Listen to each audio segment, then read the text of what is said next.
ನಿಮಗೂ ಅದೇ ನಾರ್ಮಲ್ ದೋಸೆ ತಿಂದು ಬೋರ್ ಆಗೈತೆ ಅಂದರೆ ಈ ಥರ ಟೊಮೆಟೊ ಮಸಾಲ ದೋಸೆ ಮಾಡ್ಕೊಡಿ. ತುಂಬ ಈಸಿ ಮತ್ತು ತುಂಬ ಟೇಸ್ಟಿಯಾಗಿರ್ತೈತಿ ಮಾಡ್ಕೊಳ್ಳೋದು. ಮತ್ತೆ ತಡ ಹೆಂಗೆ ಮಾಡೋದು ಅಂತ ನೋಡೋಣ ಬನ್ನಿ.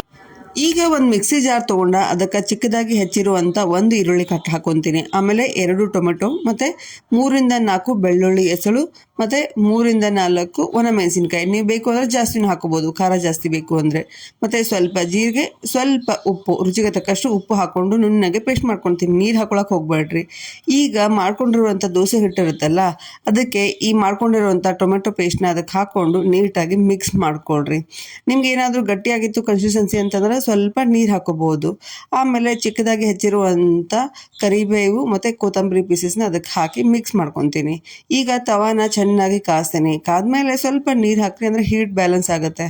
ಅದಕ್ಕೆ ದೋಸೆ ಬ್ಯಾಟರ್ನ ಅದಕ್ಕೆ ಹಾಕಿ ನಿಮ್ಗೆ ಎಷ್ಟು ತೆಳ್ಳಗೆ ಬೇಕಲ್ಲ ಅಷ್ಟು ತೆಳ್ಳಗೆ ಮಾಡ್ಕೋಬೋದು. ಮತ್ತು ನಿಮ್ಗೆ ಬೇಕು ಅಂತಂದರೆ ಅದಕ್ಕೆ ಸ್ವಲ್ಪ ಎಣ್ಣೆ, ಸ್ವಲ್ಪ ತುಪ್ಪ ಹಾಕ್ಕೊಳ್ರಿ. ನಾನಿಲ್ಲಿ ಎಕ್ಸ್ಟ್ರಾ ಸ್ವಲ್ಪ ಚೆನ್ನಾಗಿ ಟೇಸ್ಟ್ ಬರಲಿ ಅಂತ ಹೇಳಿ ಈ ಪುಟಾಣಿ ಪೌಡರ್ನ ಹಾಕ್ಕೊಂಡಿದ್ದೇನೆ. ಪುಟಾಣಿ ಪೌಡರ್ನ ಹಾಕ್ಕೊಂಡು ನೀಟಾಗಿ ಬೇಯಿಸ್ಕೊಂಡ್ರೆ ಆಯಿತು, ನಿಮ್ಮದು ಟೊಮೆಟೊ ಮಸಾಲ ದೋಸೆ ರೆಡಿ ಆಯಿತು. ಈ ಥರ ಮಸಾಲೆ ದೋಸೆ ಮಾಡಿಕೊಡ್ರಿ ಮಕ್ಕಳಿಗೆ. ಹೊರಗಿನ ಮಸಾಲೆ ದೋಸೆ ಬೇಕಂತ ಅನ್ಸಂಗಿಲ್ಲ. ಮತ್ತೆ ತಡ ಇವತ್ತೇ ಮಾಡ್ಕೊಳ್ರಿ. ಮತ್ತು ಹೆಂಗಿತ್ತು ಅಂತ ಕಮೆಂಟ್ ಮಾಡಿ ತಿಳಿಸ್ರಿ.